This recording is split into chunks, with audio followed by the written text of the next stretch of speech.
Hey guys, welcome back. Joe Brunsman, Insurance Broker to the Stars. Today, if you're thinking about buying or selling a business, this is the video for you. We are talking about tail policies. Now, before we jump into it, if you liked my content, please like, share, comment, and subscribe because it does feed the algorithm. Okay, so talking about tail policies here. These are also known as ERPs, extended reporting periods, optional extended periods. There's a bunch of different names for them and different types and different insurers policies. But broadly speaking, in the insurance community, we just refer to these as tail policies. Now, where are tail policies actually found? Well, they should be in your E&O policy, your EPLI policy, that's employment practices. Hopefully you have that. Cyber insurance policies, and there could be in other policies, specifically like the general lines insurance. So that's the line of insurance I don't do, which is business owners policies, workers' comp, all that other stuff. They may be inside of those policies as well. So make sure you check that as appropriate. Now, why are tail policies actually important? Like, what is the point of a tail policy? Well, first of all, someone's going to be left holding that bag, right? Someone has that liability. It's not as easy as, hey, I just shut my business down. I'm free and clear. I'm out of here. I retired. I moved out of state. It's not that simple. Put another way, someone's going to get that money and they will hunt you down and they will find you and they will get that money. And you don't want to, say, buy a business and then have to deal with a claim that you weren't even involved in the work. Likewise, you don't want to sell a business, retire, move to Florida where it's warm all the time, and then suddenly you're getting served and you're like, oh my God, are my personal assets at risk now? Like, I don't have insurance anymore.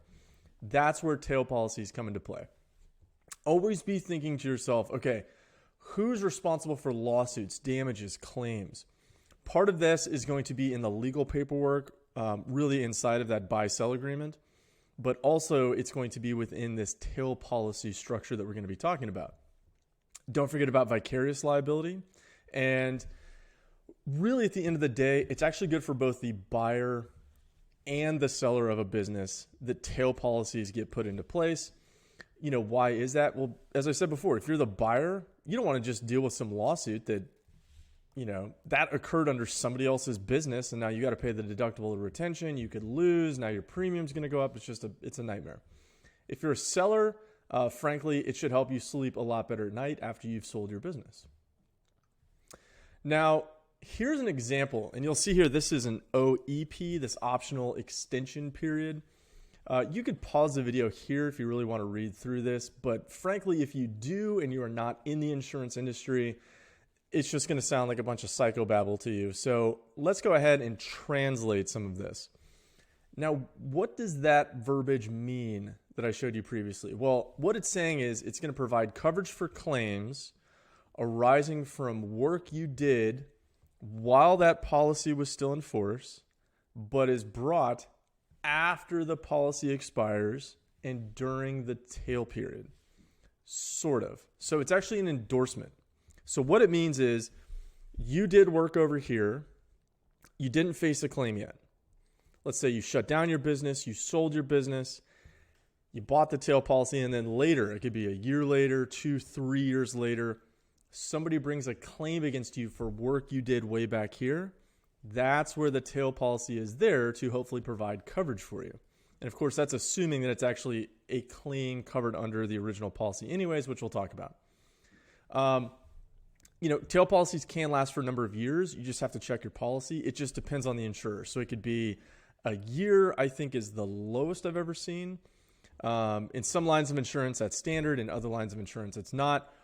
All the way up to, say, 7 years is really the longest I've actually seen on legitimate policies from mainline insurers. And you have to remember here, so it's not like your normal policy period where every year you get a new bucket of cash. It's once you buy that tail policy, as you saw in number 1 there, that's just an endorsement that provides coverage on your current policy. So there's no refreshing of limits. And that's a serious consideration if you're watching this video, because that means before you get to the point where you need to buy that tail policy, maybe you want to purchase higher limits just in case. Maybe you want to upgrade to split limits, because the last thing you want to do is, say, buy a 7-year tail, and then in year 2, all of your insurance gets wiped out with some monster claim, and now you got nothing left for those remaining 5 years. That would be a very, very stressful 5 years. So definitely talk to your broker, consider higher limits and or split limits to keep you safer there. Moving on, there's an alternative here, and it's called merging prior acts. Now, what is that? Well, first of all, generally, I'm not a big fan. What this means is the company that is buying will tell their insurance company, hey, we're going to merge in all of the prior acts. That means we're merging in all the liability and potential liability from the selling company under our insurance policy. Now, that is more cost effective generally, but I am definitely not a fan of doing that. And here's why. One, if you're the buyer, you have no insight into the quality of the work that's coming out of that firm, the one that you're buying.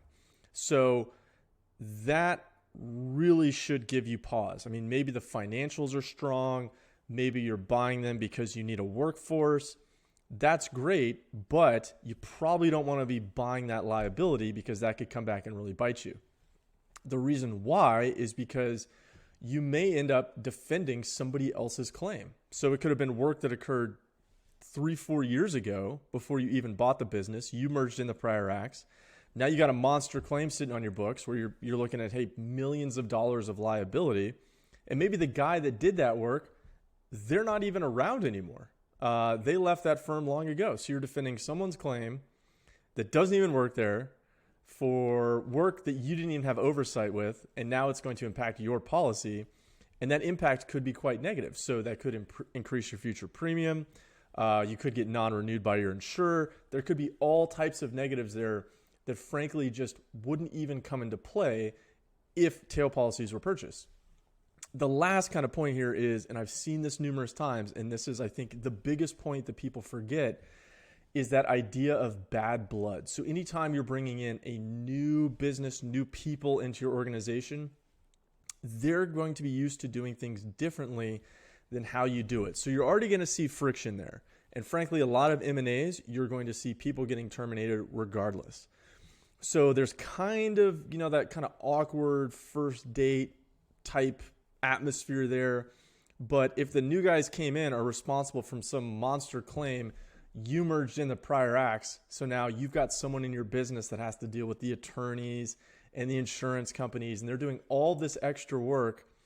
They're going to be looking at the guys that you just brought in, and there's not going to be a lot of happy-go-lucky feelings between the two there. So I have seen in the past where this resulted in a demerger because of some monster claim, and then it drove this big wedge between the parties, and it's, hey, he said, she said, well, I'm going to defend my camp because I came from this camp, and I'm going to defend my camp because we were already here. And it's just a lot of stress and unnecessary complexity that you probably don't want, when the simple answer is, frankly, people should have bought tail policies. Now, keep in mind, your insurer may not even agree to merging in prior acts, so that's one thing that you really have to keep in mind. Now, some additional considerations for you as we go through tail policies. First, just like every renewal period, and I've harped on this before, I'll put actually the link above. You need to report all claims and potential claims prior to purchasing that tail policy. Why is that important? Remember, it contemplates claims made after the tail policy is in force, right? So if you had a potential claim over here, you bought that tail policy, nothing was reported, and then it later becomes a claim, you don't want to be in a position where the insurance company denies coverage of that because you had prior knowledge of something that could reasonably bring rise to a claim. The link above that I just pointed out, that's actually going to really delve into that topic a lot further. Next, purchase the tail after work completion, not necessarily the date of sale. Why is that important? Well, because it covers you for work you did while the policy was in force. That's a primary policy, not the tail policy. So if you still have work that needs to go out the door, and situationally we've seen where companies sold and then like 9 months later, they still have their policy in force because there's still some hangers on there, still some stuff they need to get out the door. That's entirely fine. So don't worry about that. You can always buy that tail policy later on, but you need to make sure all the work that's going out into that business is done 100% before you purchase that tail policy, or you could get burned. When the merger or acquisition is completed, make sure you send out some type of engagement letter, a notice issued to clients of the date of that merger or acquisition. Why is that important? Well, it's important for liability purposes. So it's saying like, hey, on this date, everything that happened before that, that's on these guys. Everything moving forward, that's on those guys. That's actually very good for both the buyer and the seller, and it really squashes a lot of questions and fractions, proportional insurance claim nonsense. It's just a really good practice for everybody all around. And the premium you pay for your tail policy, generally that can't be financed, and you can't later cancel it. So, sometimes these tail policies could cost 200% of your annual premium, and you pretty much just got to throw down the cash to do that. But it's a one-time decision, and it's really, really important. So make sure you're planning ahead for that eventuality. Okay, moving on here. This is a one-time decision. You can't make changes to the tail later. So maybe you're like, hey, I have the cash now for a 3-year tail. Maybe later I'll buy a 5-year tail. You can't really do that. It's when you buy the tail, you buy the tail, you buy the tail. So make sure you're getting the longest possible tail period. Now, also, as I mentioned before, these limits do not refresh, and they can be exhausted during your tail policy period. That's why previously I was saying, hey, talk with your insurance guy before. Think about higher limits, split limits, higher split limits, to put it more succinctly. Look at that limit of liability and think, okay, how do I maximize the probability that I don't face an uncovered claim during the tail policy period? Because that would not have me sleeping well at night, knowing that there could be something out there that in theory could put my personal assets at risk. Next, the terms and policy conditions of your existing policy actually apply to your tail. So you need to understand that you have the right primary policy to begin with, and you understand all of the tail policy stuff as well. So make sure you actually understand this. If you ever have questions, talk to your insurance broker, hopefully he understands this, or speak to a competent legal counsel. They should be able to assist you there. Moving on, almost done here. As I've said before, start early. Consider that limit adequacy, policy language particulars. You need to start early. The earlier you can come to me as an insurance broker, really the easier it is to kind of set all this up. If I get a notice that's like, hey, 2 weeks before the sale, like, hey, all the paperwork's done, the sale's going down in 2 weeks, that really starts crunching all the time frame, and the probability that something could go wrong on either end starts increasing. So we want to make sure we start planning this out well in advance, so that way we can look at the higher limits, the split limits, look at the policy language, et cetera, et cetera. Consider seeking advice from legal counsel. Always a good idea. Really speak to them about the length of the tail policy, the language of the tail policy, the language of your primary policy. You don't want to just rely on your insurance guy to make sure you understand what's going on, because I hate to say it, we're not known as being the brightest bulbs in the box, as it were. So make sure, this is a very, very important decision. It's an important inflection point in your life. Do not get this wrong. Always purchase the longest tail policy possible, or definitely, consider doing that. The additional cost per extra year of coverage, it tends to start going down. And let's say you end up buying a tail policy in the middle of your policy period. Generally, any of the unused premium from your current policy, that can just go straight into the tail policy premium. So it does offset the cost a little bit there, but check with your insurer and check with your insurance broker about that particular item. Final considerations for you before I hang up the phone here.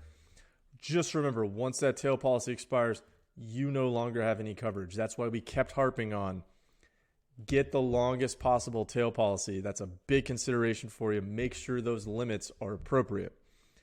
None of this may matter if you just have the wrong policy to begin with. So before you even get to the tail policy point, you really need to work with a specialist and go, hey, do I even have the right thing here to begin with?